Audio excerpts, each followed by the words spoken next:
Fotógrafo, diretor, roteirista e produtor, ele foi consagrado como cineasta com longa Nunca Fomos Tão Felizes. O seu trabalho autoral busca uma profunda pesquisa sobre a identidade brasileira. Eu tenho o grande prazer de receber aqui no estúdio do Revista o maravilhoso diretor Murilo Salles. Muito obrigada, querido. Que introdução, fiquei até arrepiado, não sou isso tudo, não. Não, é verdade. Vem cá, Murilo, você primeiro foi conhecido como diretor de fotografia porque você participou de filmes muito emblemáticos da produção nacional, né? Você fez o Dona Flor e seus dois maridos, você fez o Eu Te Amo. Como é que foi para você trabalhar nessas produções? De que forma isso contribuiu para a sua formação e para o diretor que você é hoje? Pois é engraçado isso, porque foi meio por acaso. Eu era moleque, atrevido, e fui me metendo. Eu fotografei o Tati a Garota, que é o primeiro filme que eu fotografo. Com 21 anos, o Bruno tinha 17. Novinho, né? Agora a gente não sabia nada, uma garotada, era uma né? A gente sofria muito, era muito sofrido, porque não tinha escola, não tinha nada. Uhum. E era assim, aí vai e faz um longa com Hugo Carvana e Diniz Fati. Que responsa, Que responsa. né? Então foi assim, foi na verdade a minha carreira. Eu nunca quis, eu minto, eu era fotógrafo, a minha ligação é muito visceral com imagem, né? E eu acho que o meu cinema é muito ligado à imagem. Mas eu fiz uma passagem de paixão pelo cinema. E não necessariamente eu queria fotografar filmes, eu queria fazer filmes. Sim. Né? Agora, aí eu conheci o Bruno, que era filho do Luiz Carlos Barreto, ali, o cinema novo acontecendo, foi uma experiência muito incrível. E o Bruno dirigia, aí me sobrava fotografar. E aí eu fui também descobrindo que eu tinha um certo... Eu dava pra coisa, né? E a coisa foi indo e teve... O Eu Te Amo ganhou o prêmio de melhor fotografia em Gramado, né? Ganhou Gramado. O Cabaré Mineiro, que também foi no mesmo ano. O Cabaré e o Eu Te Amo em Gramado. E depois eu ganhei em Brasília também. Esse prêmio.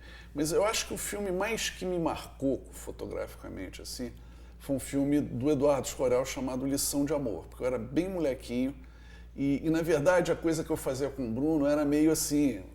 Na camaradagem. Brother, assim, meio... O Tati foi muito incrível, a Marisa Leão era continuista. Que barato! Era uma turma, era uns amigos do Bruno, era uma garotada amiga do Bruno. E a gente isso foi muito legal, foi uma garotada que fez o filme. E o Luiz Carlos ficava assim, cinema novo, Glauber Rocha, e foi a avó do Bruno que produziu o filme. Olha. E a Lucy, né, mãe dele. E aí, cara, o filme deu mega certo. O Luiz Carlos ficou assustado com o filho, o geninho que ele tinha. E o mais engraçado é que no Dona Flor, eu estava até outro dia, encontrei com o Bruno, estava lembrando ele.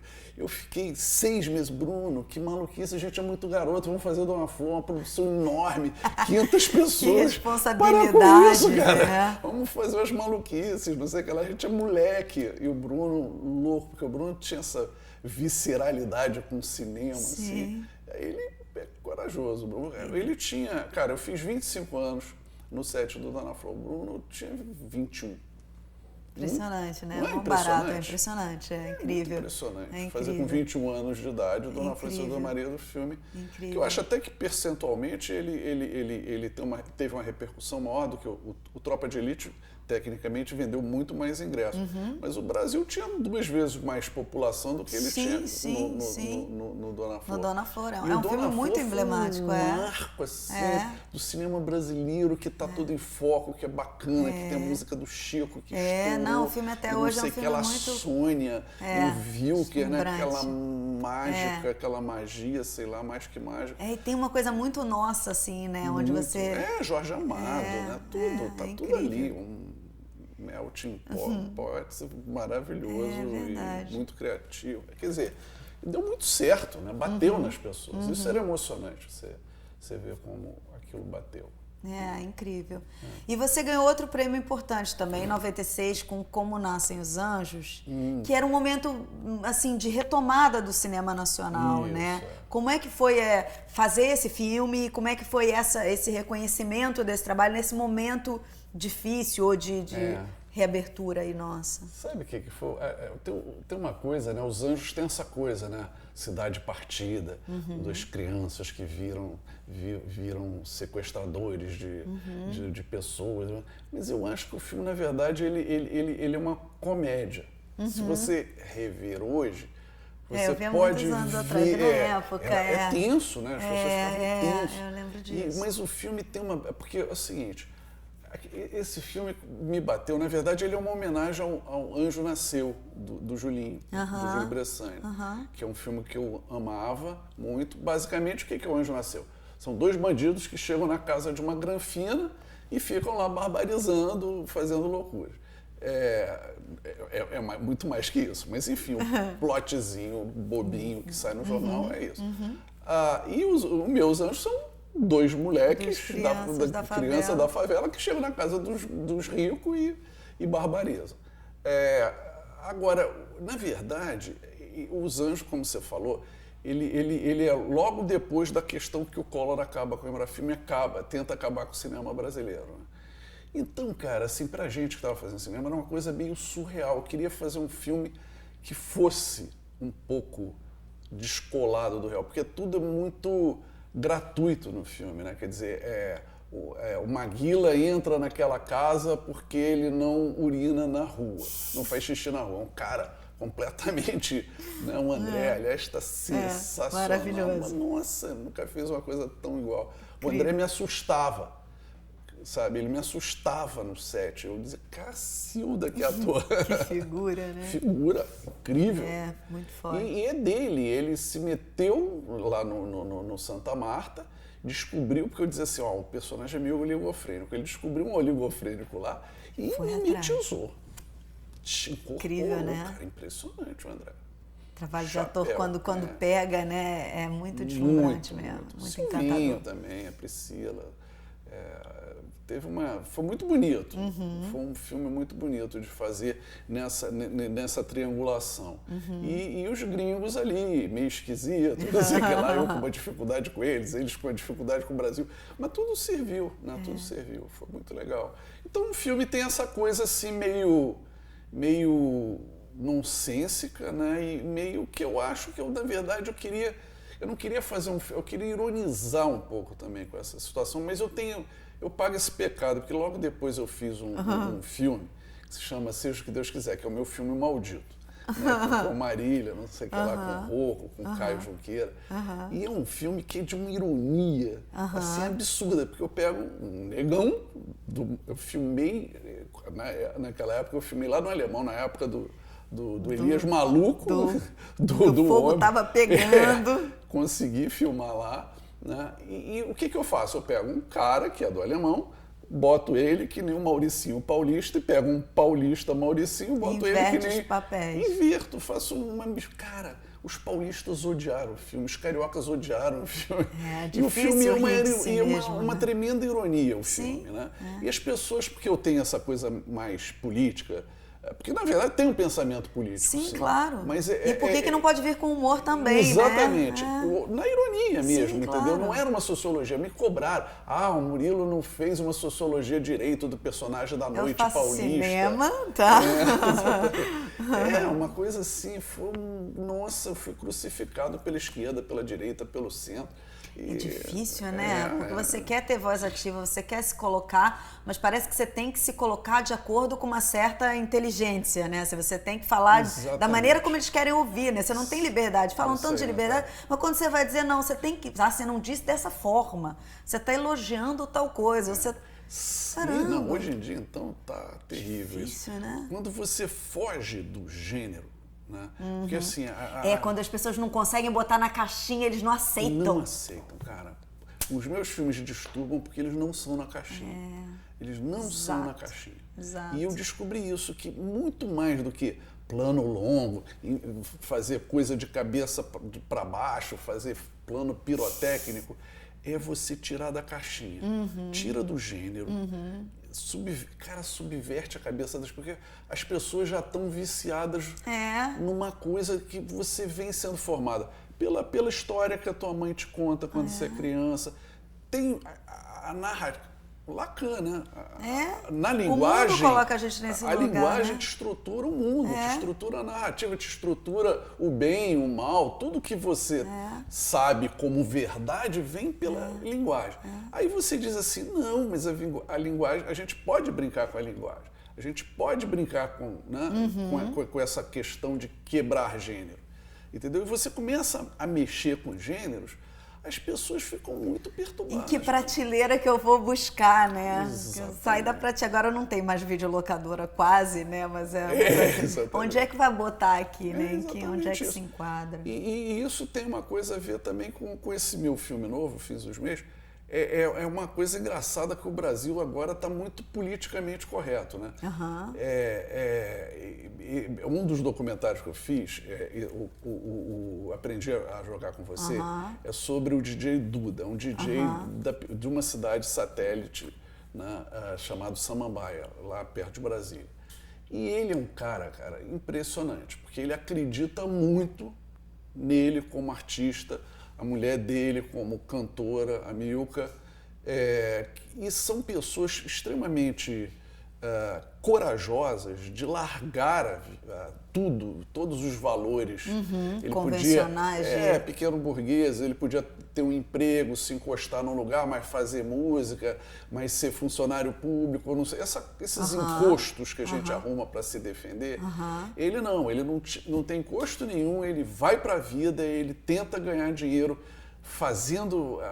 acreditando na coisa dele e acreditando na mulher dele como música, e investe nela no show, em DVD, grava e vai pra luta. Agora é claro que o cara ele é um virador incrível. E essa coisa do brasileiro que entre o limite entre o bem e o mal é uma coisa muito diluída entre a gente, né? Até vídeo hoje, né?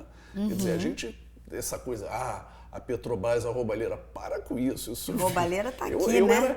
Eu era garotinho, já tinha roubalheira. Exato. Sempre, é um país que sempre... nos constitui, né? Infelizmente, o Felipe vai saber, exatamente. Né?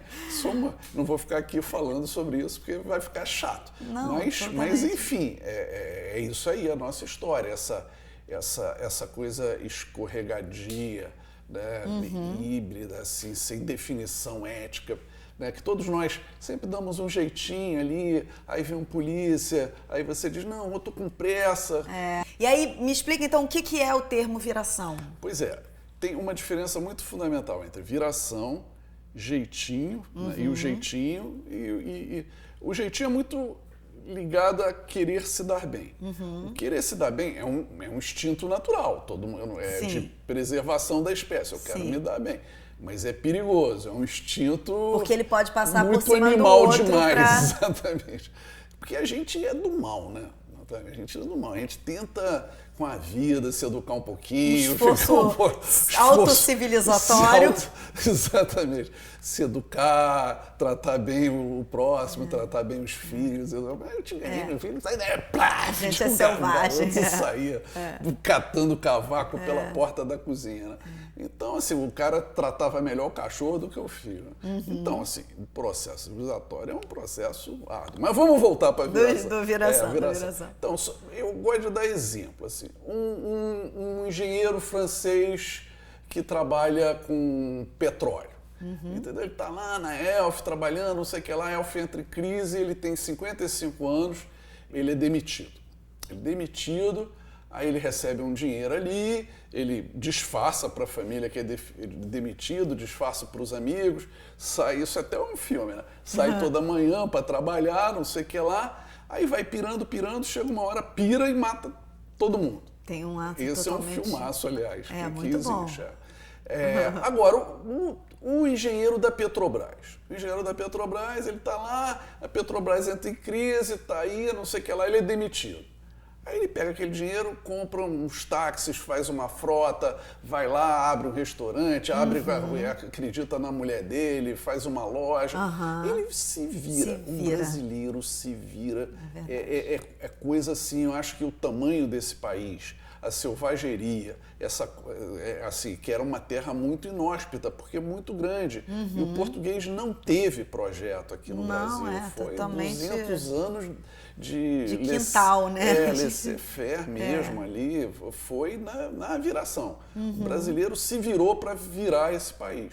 Então isso é muito forte na gente. E a gente tem essa coisa, a gente alega, a gente tem um jogo de cintura, tem várias qualidades incríveis. O brasileiro é muito criativo. Né? Agora, coisa do jeitinho, tem uma coisa legal e tem uma coisa perigosa.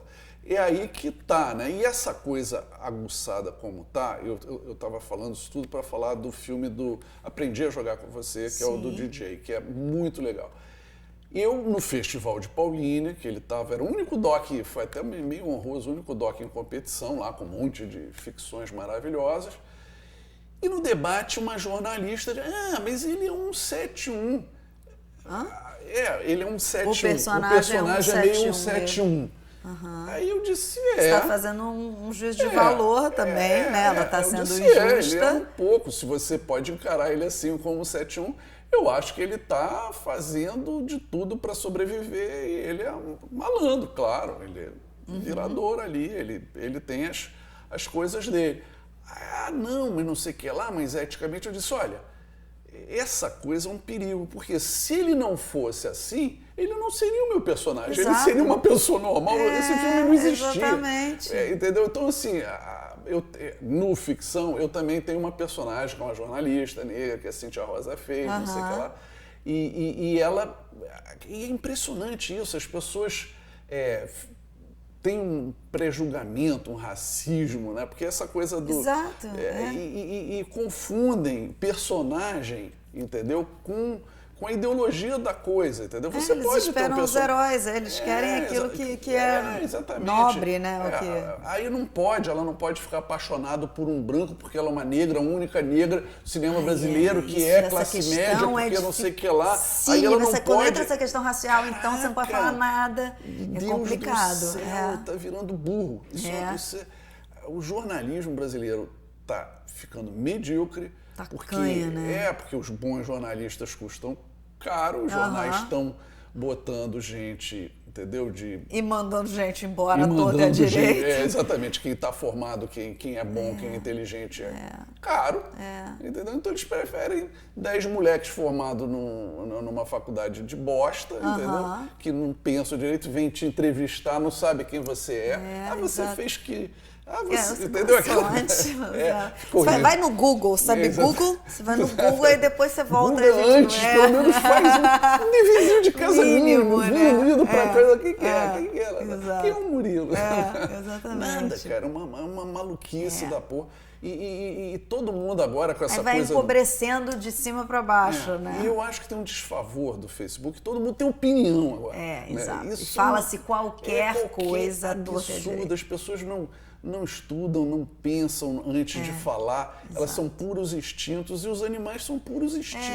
Exatamente, faz todo sentido.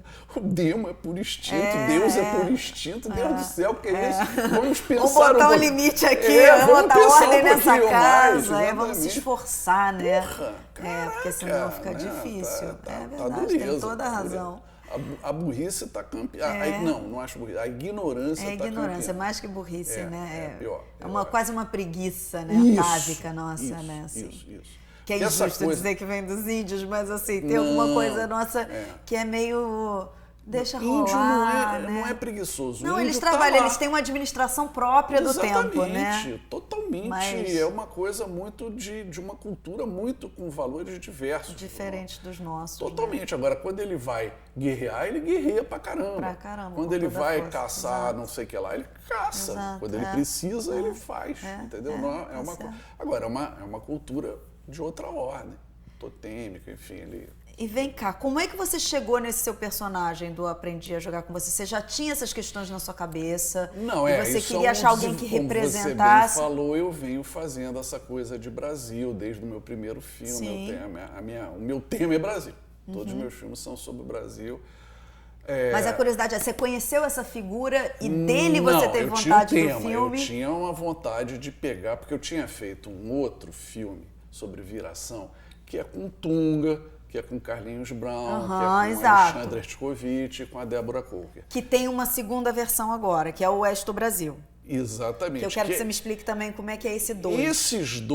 Esses dois filmes agora, esse, O Aprendi, e A Jogar com Você e O Passarinho lá de Nova York, esses dois docs são o Oeste do Brasil 2. Tá. Um eu fiz com altos artistas. Sim. A arte elevada. Que é Débora Coker, o Ertzkovich, o Tunga e o Carlinhos Brown. Tá. Eu acho um gênio, Carlinhos. Né? Eu também acho maravilhoso. Não, ele é incrível. E aí eu desci no popular. Sim. Eu faço um DJ Duda, Sim. a cantora Milka Reis e um cineasta de Poção de Pedra chamado Cícero Filho, que é O Passarinho lá de Nova York. Que é um filme que eu faço de um cara que está querendo fazer um retake de uma cena que ele não gosta. Ele passa um ano tentando fazer um retake que eu acompanho essa jornada dele. Mas isso é um longa fechado. Isso é um longa. Que é o Passarinho lá de Nova York. Os dois iam fazer um longa, mas eu achei os dois tão incríveis. Que eles ficaram independentes. Na verdade, seriam 4 também. Mas esses dois ficaram tão incríveis que aí eu intitulei cada um. Entendeu? Aí tem lá Passarinho de Nova York, Projeto Oeste do Brasil 2. Entendeu? Mas, na verdade, eles ganharam uma autonomia própria, porque os dois personagens... Um é essa coisa da viração profunda, é meu filme marxista, que é da economia, né?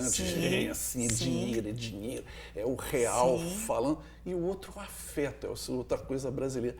É um cara de uma sedução. E ele chega nos lugares, ele seduz todo mundo, e bota todo mundo para trabalhar de graça para ele. Que maravilha. É genial. E ele vai fazendo famílias. O filme começa com ele em São Luís, na casa de umas pessoas que apoiam ele. Você acha que ele é casado com a mulher da casa, que a mãe dela é mãe dele, ou a mãe da mulher dele, a sogra dele. E não é nada disso. É uma família ali, é outra família aqui no Rio de Janeiro, aí outra família lá em Piauí, em Teresina. Essa coisa de fazer as pessoas entrarem no seu sonho. E o filme termina na família real dele. Olha, na que família legal. real. É muito legal, um filme sobre o afeto, né? Porque a gente é um povo muito afetivo. Então eu quis olhar também para isso, como o afeto dá conta da viração. Sim. Né? Ele usa o afeto maravilhoso, como um instrumento como também, instrumento né? de trabalho. Maravilhoso. E isso é muito importante, a gente não devia largar disso. Porque isso sim é o lado positivo, né? Desse nosso... Eu acho que tudo... Quer dizer, eu acho também que ele é meio sórdido, né? Porque ele usa isso... Porque é isso, ele usa, mas ele sabe te usar. Aí lá na frente você diz, putz, eu fui usada, entendeu? Mas tudo bem, no afeto, né? Mas eu acho que assim, tudo é positivo e tudo é negativo. Depende de como você se posiciona. Na medida e de como você se coloca em relação eu acho que essa coisa de você achar que as coisas são únicas, ou uma só, ou a unicidade. E isso não quer dizer, primeiro, porque você titula muita coisa, isso é do bem, isso é do mal. Acho que tudo é do bem e do mal, tudo. Agora, você tem que lidar e fazer suas escolhas e suas opções. Né? Aí essa questão, aí entra o Spinoza, né? De você dar conta disso, de você essas usar dimensões todas, exatamente, né? A seu favor, né? Você criar os afetos que te positivam. Né? Porque o afeto, hoje em dia todo mundo fala, afeto. Afeto é uma palavra perigosa, né? Porque assim, tudo que te toca, tudo que te afeta, né? Exatamente. Tem coisas que são violentas que te afetam, coisas do mal que te afetam, né? Notícias horrorosas que te afetam. Minha mãe morreu, é uma coisa que me afeta, vai me afetar. Minha ainda não morreu, mas vai me afetar, entendeu? Meu pai quando morreu me afetou. Tem coisas do bem e do mal que te afetam, né? Então essa coisa que hoje todo mundo, o afeto. Que fica muito Haribo, né? Fica um pouco demais da coisa. E num certo sentido, que ficou na moda, né? Essa coisa de ficar na moda. E num certo sentido, quem inventou essa palavra, o uso dessa palavra foi o Spinoza. E ele dá, né, essa coisa assim, é uma escolha que você faz, entendeu? Tudo afeta, mas você faz uma escolha dos afetos que que positivam a tua vida. E aí são escolhas éticas. É muito lindo. Sim, é muito lindo mesmo. E o documentário traz essa experiência de convivência real com as pessoas e com as vidas, né? O tempo todo te coloca ali, de você fazer as opções, de você estar ali no real, falando muito forte. Que eu estava comentando com você, eu faço o documentário para aprender a ficcionar, porque o documentário ele é muito forte. Porque eu faço um documentário que não é muito comum no Brasil, que aqui a nossa escola é do nosso grande gênio, Eduardo Coutinho, que é um cara que entra na cena, que intervém, que manipula, que dirige, que é uma coisa muito transformadora no documentário mundial. Radicalíssimo, Radicalíssimo. Eu não, eu sou de uma escola, entendeu, do documentário, vamos dizer, americano, enfim, né? Do cinema direto. Sim. Ali, de deixar a cena acontecer. De eu estar na cena. Sim. E quanto mais eu fico tentando também ficcionar a minha câmera, eu estou ali documentando o real, mas eu estou pensando, o meu cinema pensa... Como é que eu recorto isso aqui? Exatamente. Como eu ficciono isso, como eu torno isso uma grande questão cinematográfica. Né? Então, é isso, quer dizer, o tempo todo o documentário porque você não controla, né? Você não tem controle ali da situação. Você pode dizer que você prefere, ou você tem épocas que você está mais ligado ao seguinte, documentário? Eu vou falar uma coisa aqui que eu não vi, mas eu tenho mais tesão no documentário. Tem. Porque eu já, assim... Não, e você faz muito isso. Você teve o seu filme Todos os Corações do Mundo, que é um documentário lá sobre a Copa de 94, é o documentário mais visto da história do cinema nacional. Isso é muito legal, né? Isso é um grande mérito. E é um filme muito incrível, porque assim, eu não estava no set. O set era ali. Eu ficava falando com as pessoas. E é um filme... Dziga Vertoviano, né? Ele é dirigido depois. Sim. E, aliás, nenhum desses dois filmes que vão estrear, eles são assim, eu sou totalmente Dziga Vertoviano. Desde o meu primeiro documentário, eu tento evitar. Eu tô numa questão, agora que eu te falei que eu vou começar a fazer... Com os outros, que não para, né? Que já está lançando 2, já tem mais 2 para sair aí. Porque com o Carlinhos, com a Débora, eu filmei sozinho. Eu filmei esses filmes. Porque eu queria uma intimidade ali com eles. A Débora eu conhecia bem, porque a gente trabalhou junto. O Tunga também é meu amigo, meio história. Mas o Carlinhos Brown eu conhecia ali, meio fazendo o filme, entendeu? Então é realmente o documento de um encontro, né? De um encontro. Eu e ele, eu tinha uma equipezinha de produção entendeu? Mas é eu e ele. Eu fazia o som, a câmera, a fotografia, absolutamente que barato. tudo. Você foi para Salvador? Fui para Salvador. Fiquei na porta dele, ali naquele estúdio que ele tem no Candial. Fiquei uns 5 dias ele me esnobando ali na porta. Foi genial. Aí um dia ele... Você é o Murilo Salles? Eu disse, entre! Que maravilha! Foi lindo. Aí que eu entrei. Aí ele falava pra cacete. Ele olhava pra mim e eu ficava calado. E ele, vem cá, você não fala comigo, não? Eu disse, não, basta você. Basta você. Pode falar. Basta você. E foi assim, e cada um você vai desenvolvendo uma técnica de troca, relação. Mas esse foi um caso que eu tinha feito, porque os 3 documentários que eu tinha feito anteriormente, eu também que eu chamo de material de arquivo. O Dziga Vertov também ele botava as câmeras no real, vinha para ele olhava ali, ele fazia dar sentido ali.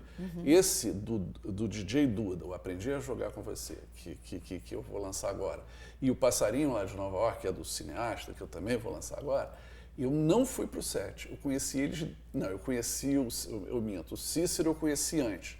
Porque eu conheci ele aqui no Rio de Janeiro, vendi a ideia do projeto, porque ele é muito reservado. Que é o do Passarinho lá de Nova York. Que é do cineasta afetivo. Mas, pelo incrível que pareça, ele é afetivo, mas ele é desconfiado. Sim. Porque quem se joga muito no afeto... Também. Né, se defende um pouco. Também. Por isso que eu digo sabe o perigo. Sabe o perigo, já se estrepou algumas vezes. Então, a gente se conheceu, Aí eu mandei o Léozinho, que trabalha comigo, o Léo Bittencourt, incrível. O Léo ficou lá 3 meses com ele, né? Aí vinha, a gente via, analisava, e eu falando, Skype, não sei o que lá, essas coisas. Então, assim, o meu procedimento é não ir. E agora, nesse filme do Baía do Guanabara, eu estou querendo voltar aí. Sim. Né, para me desafiar ali também no real, porque eu também gosto desse desafio. Porque tem uma graça ali de você também estar O sendo bacana de surpreendido. você não ir é porque tem um descontrole total, entendeu? Eu não, Que é uma grande pesquisa que é uma pessoal, deve ser, né? Assim, exatamente. como é que é olhar... Assim, eu sei lá que material que vem. Sim. É claro que eu falo todo dia, encho o saco dos caras. Sim. Porra, Sim. não ficou bom, não sei o que lá, porque isso. Pega assim, não fala nada, não fala com o cara, não responde a pergunta do cara. Né? Enfim, fico enchendo o saco das pessoas que trabalham comigo.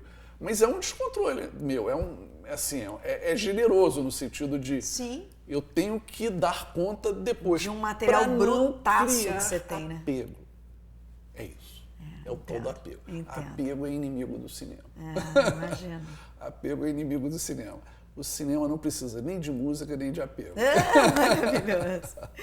Porque se você tem uma história incrível, a música é uma redundância, entendeu? Pode ser, ela pode sublinhar um lugar que não precisa, exato, não né? precisa, e aí você sai do ator. Aliás, isso é uma coisa que me enche o saco um pouco nos filmes, me tira. Os trailers hoje são todos absolutamente iguais. Os clipes, né? Tudo clipado. Assim, aí termina o filme e você diz assim, porra, esse filme é sobre o quê? E parece que todos os filmes são iguais também. Tudo igual.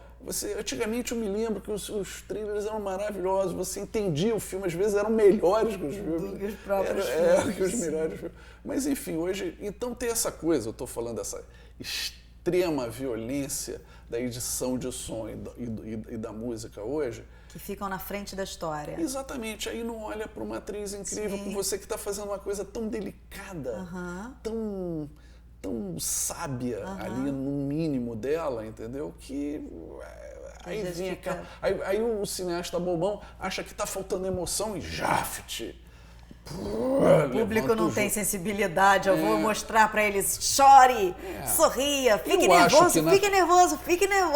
Isso. Não, eu acho que na televisão você briga com o real. Eu tô vendo televisão, a minha filha tá do lado, tem um cachorro, tem a empregada enchendo o saco, aí alguém me liga. Então a televisão tem que... Cabe essa interferência. Eu acho, senão também ninguém se liga, entendeu? Porque ela tá competindo com a vida real. Agora no cinema, cara, você tá submerso naquela sala preta, cara.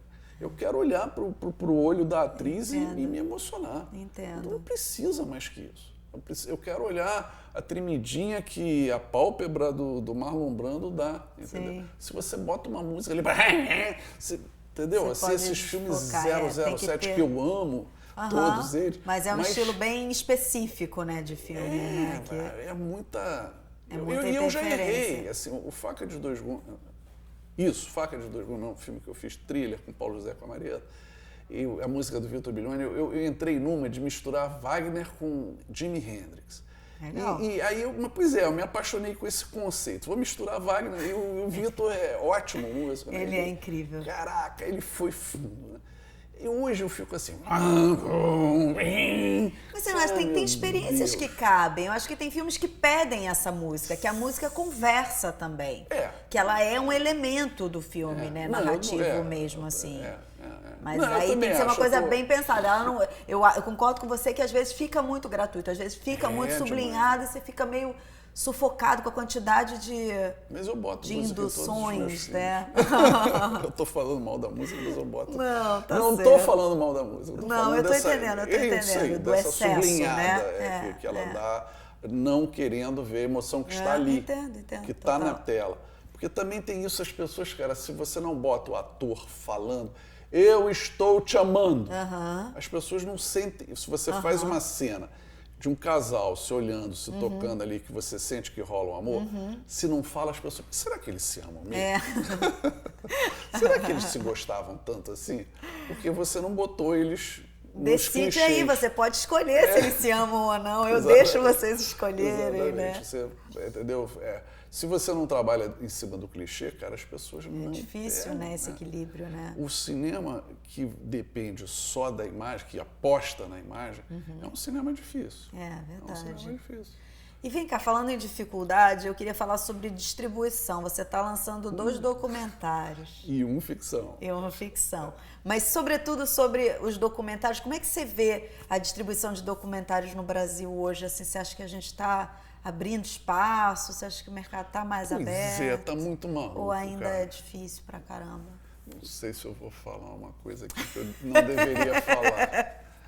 Mas é muito difícil essa coisa, porque é uma questão de decisão política também, né? Quer dizer, eu acho que a gente tem uma coisa com documentário no Brasil. As pessoas adoram fazer, as pessoas gostam de ver na televisão, são vistos, né?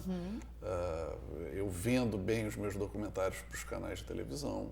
Temos bons filmes de documentário, temos excelentes né? documentários, excelentes, não é bom, não, excelentes. Tem uma geração jovem aí fazendo cada documentário espetacular. Eu sou ligado, então eu vejo. Mas é essa questão, cara, da distribuição no Brasil, porque tem pouca sala de cinema. Sim.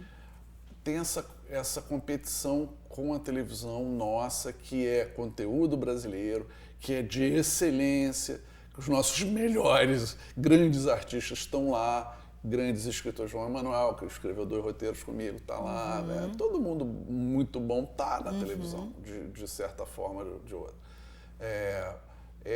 Então você tem essa coisa complicada de distribuição no Brasil, e você tem um mercado muito sufocado e muito, né, o de cinema, muito com a questão do filme estrangeiro.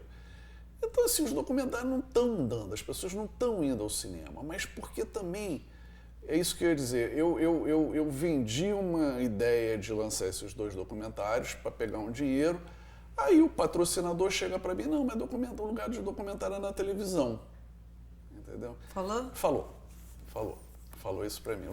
Mandou isso, assim, escrito.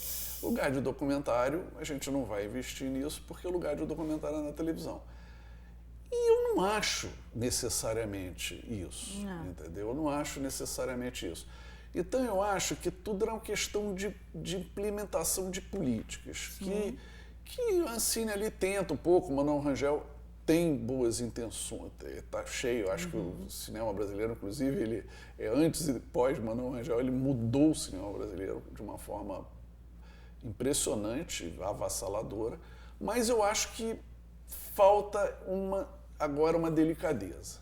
E você acha que o crescimento do mercado, de uma forma geral, até com esses filmes, as comédias bem mais populares e tal, isso acaba ajudando também os filmes que têm uma proposta mais vertical, mais alternativa, e talvez o documentário se inclua também nesse gênero? Isso aproxima o público do cinema brasileiro. Quer dizer, de uma forma geral, vai criando eu acho que público, o brasileiro, né? hoje gosta do Brasil. Sim, apesar da gente estar nessa crise institucional, política, não sei o que lá, corrupção horrível, Brasil, dólar R$4, enfim. Mas eu acho que hoje o brasileiro gosta do Brasil, tem orgulho de ser brasileiro. Eu nasci numa época que as pessoas não gostavam do cinema brasileiro, não iam ver. O Dona Flor começa a mudar isso. É verdade. Né? Ele começa a mudar isso. Não ia. Assim, teve uma lei de curta que foi boicotada pelos donos de sala de cinema, pelos exibidores, de uma forma agressiva. Isso no início dos anos 70, 69, por aí. Entendeu? Então, assim, é difícil, porque é pouco, a gente está no mercado muito ilhado, a gente tem... Agora, eu acho que a questão das comédias, primeiro, a gente ocupa as salas. Sim. Com produto brasileiro. Leva gente ao cinema. Leva gente, cria identidade com o cinema brasileiro, uma identificação do público brasileiro com o cinema brasileiro. Sim. Eu acho que, obviamente, ajuda a todos. Né? O problema é só ter isso. Entendeu? Sim, mas não está. Assim, você está tendo financiamento para uma coisa mais plural, eu acho. Entendeu? A Ancine abriu agora uma linha, uma carteira só para filmes. E esse filme da Baía de Guanabara é uma carteira de filmes de invenção. Sim, entendeu? Maravilhoso. Não é muito dinheiro, dá. Não, sim, mas viabilizando já tá bom, Exatamente. Estou fazendo o filme que eu quero. É ótimo, apesar deles me exigirem um contrato de distribuição. Muito maluco. Que não serve para nada, porque você não vai lançar em cinema, mas eles exigem. Mas isso vai melhorar também. Eles vão aprender que isso não precisa. Mas, enfim, é isso. Eu acho que o cinema brasileiro sempre foi muito plural, né? Sempre, e manter essa pluralidade é fundamental, eu acho, é muito importante. Sim. Porque também nada pior do que um dirigismo cultural. Ai, de só ter uma coisa, socorro, só poder. Com certeza. Socorro. Com certeza. E o seu outro filme que você está lançando, que é a ficção, O Fim e os Meios, é um filme com um tema bem político. Opa! Como foi fazer um filme político no Brasil? Como é filmar em Brasília? Quer dizer, de certa forma, esses seus filmes, esses documentários também têm um cunho político, né? Total, todos. Mas esse filme é engraçado. Esse filme é engraçado. Porque, na verdade, ele é sobre formações, né? E essa coisa que a gente estava falando do jeitinho, da ele viração. conversa com os outros também, Total, né? Absolutamente. Total. Ele não porque, assim, eu uso o tema da corrupção. Sim. Né? O filme é sobre uma campanha eleitoral corrupta, né? Que é uma coisa que a gente não conhece muito bem. Que a gente não sabe o que é. Né? Mas, na verdade, eu não estava preocupado tanto com isso. Tanto que eu, graças a Deus, limpei muito isso. Muito. É quase ali, é quase sutil, é quase escondido. O que uma parte do público fica meio frustrado. Esse cara devia ter do fundo. Mas não, eu estava querendo ver porque eu acho que a minha tese no filme, assim, a minha tese nem é minha, enfim, todos nós somos implicados culturalmente. O Brasil é esse bolo, né, esse bololô de... É quase que um inconsciente coletivo formado, repleto de formações com muitas propriedades que se desenvolveram mais aqui no Brasil, pelas condições que a gente tem. Né? E essa coisa da gente... todo mundo hoje é ético, é contra a corrupção, mas todos nós, brasileiros, a gente tem que dar a nossa mão à palmatória, a gente usa formas brandas de corrupções, né, no nosso cotidiano. Eu até tinha uma frase que eu ia botar, mas eu achei forte, né? Quanto custa a sua alma? Né? Porque é meio por aí, entendo. E o filme, entendeu? É isso. Ele começa com um casal se formando de uma forma fortuita, né? Porque ela engravida, eles se relacionam, mas não são um casal formado. Ela engravida, ela quer ter um filho, ele não quer, mas aí depois ele volta lá na frente, entendeu? Que ela resolve ter mesmo, ele volta atrás, aí ele quer dar conta daquilo. E, enfim, se forma um casal meio assim, meio esquisito, que ir para Brasília era bom negócio para os dois, para dar conta desse nascimento, dessa criação, dessa criança aí que está nascendo. Né? E a gente vai para lá, Nathalie, a gente vê como é que a erva é daninha, como é que ela vai infiltrando. E o filme é todo na família, é uma família aqui que se relaciona com uma outra família ali, entendeu? Que também é bacana, que é outra ali, que tudo é essa coisa brasileira. Naturalizada, né? Que coração, a gente não...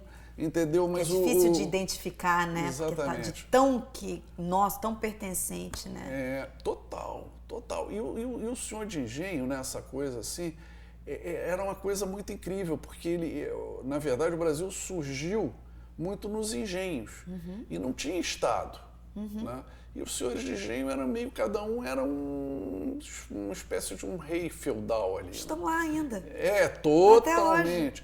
E eles, né, chibatavam o escravo, mas eles queriam ser amados pelos escravos. Eles queriam ser amados pelos escravos.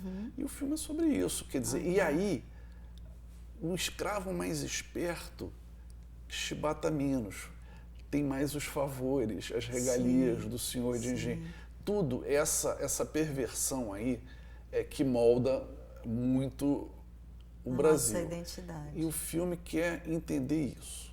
Que barato. O filme quer entender isso. Tô curiosa, quero ver. Ele não é um filme tese sobre corrupção, pelo amor de Deus. É um filme que quer entender como a coisa surge a partir do coração, né?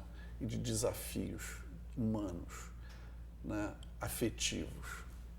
É isso. Maravilha. Vou ver. Bacana. Muito obrigada. Muito Obrigado a você, foi uma muito boa parceira sorte. maravilhosa. Adorei. Muito legal. Volte Parabéns. sempre. Ótima entrevista. Obrigadíssimo. Bom, se vocês quiserem ver a entrevista na íntegra, vocês entrem no site revistadocinemabrasileiro.com.br. Eu deixo vocês com mais um filme de micrometragem.